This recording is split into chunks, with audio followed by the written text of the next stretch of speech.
Hello, game fans out there. So, it's come to recent news that the CEO of GameStop has resigned after 3 months of being on the job.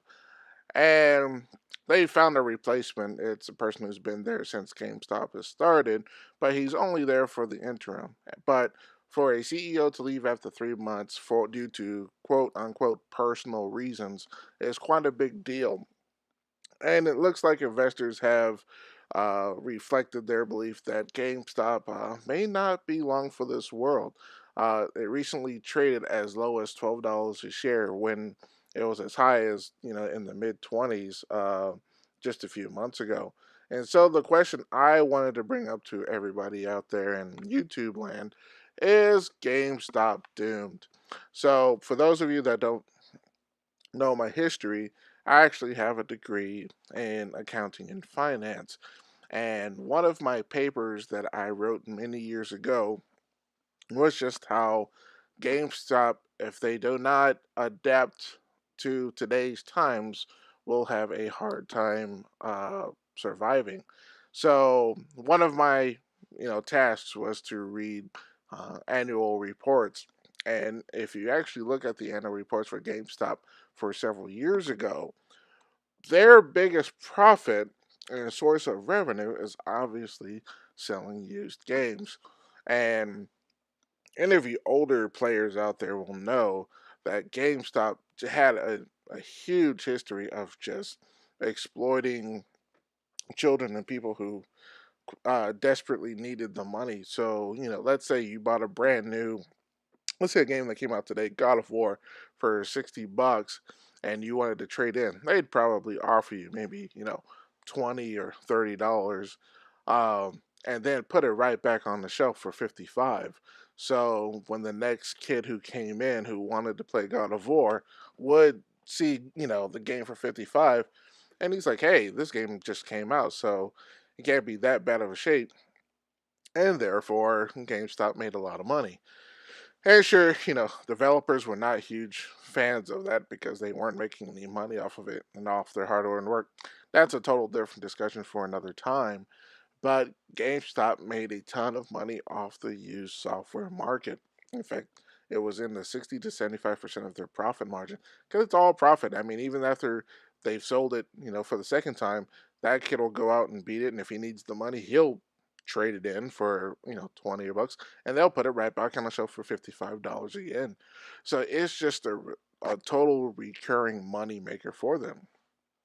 So when I did my report, one of the things that was coming up, and this was during the PS3 days, PS4 hadn't come out yet, was the advancement of digital sales as we've moved on to, excuse me, faster internet speeds, PlayStation, Xbox 360, and all the consoles since then.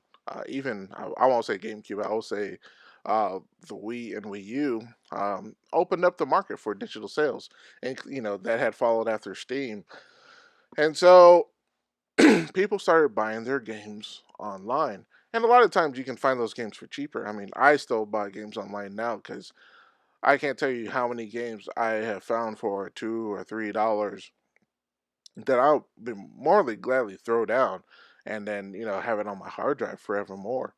And then, if for some reason, the hard drive is corrupted or I need a new PS3 or a new PS4, all I need to do is just buy another one and I can re-download it again. Hey, that's a win-win. As opposed to having a physical copy, if it gets broken or scratched, now I have to go buy another one.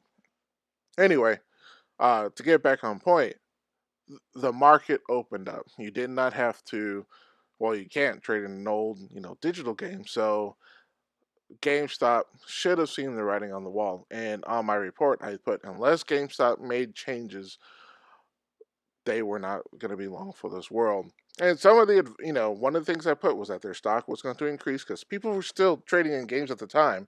But in the long run, the stock was going to drop. And that's exactly what's happened. And one of the things I suggested was, of course, that GameStop had to move into other things. And one of the things I really like about GameStop today is that they've moved into more of a game store, not just games, but game and game like accessories. Because, if I like Zelda, where am I going to go buy a Zelda shirt? Um, other than maybe Hot Topic or Target and maybe Walmart. But if I wanted something specifically for a gamer centric place, there was really nothing like that a few years ago. And GameStop has transformed to that. Now, when you go into a typical GameStop, you see obviously a section for games, but now a good section of GameStop is full of paraphernalia and gaming paraphernalia. Just the other day, I saw things for Harry Potter, things for Kingdom Hearts. Of course, every single GameStop has a million pop figures, but there's other things, Super Mario, Gears of War, even Star Wars. It's definitely turned into a geek centric or nerd type of Nirvana. So, but still, it is not at the same level of revenue and profitability as the used games were. And so I think a lot of their revenue and profit margins have started to drop. And granted, I think this new CEO has saw that as well, and so he's decided to jump ship. So once again, my question is GameStop long for this world? What can they do in order to stay alive? As much as I was not a fan of GameStop ripping off a lot of their customers when it came to trade-ins, I for one never traded in a single game, and I can't tell you the number of times where I was in a GameStop and watched a person come in with a stack of games, only for the guy, tell him, "Hey, I'll give you $10 for them." You could have easily turned those games around, in the secondary market, eBay or Craigslist. But those are its own perils, and the person would say, "Okay, that's fine." Especially when the kids would try to trade in games, they would trade in a game, and you could see the look on their parents' faces at the amount of money that they're not getting, or the amount of money that was lost. It was almost comical many times. Um, but what can GameStop do in order to stay relevant and stay alive? Obviously, pop figures aren't going to last forever. But I think they can do a few more things into the nerd and geek culture in order to stay relevant. Anyway, I just wanted to ask you guys out there, what are your thoughts? Do you think GameStop can continue doing what they're doing, or do you think they need to make some changes? And what kind of changes do you think they can make? Post it in the comments below.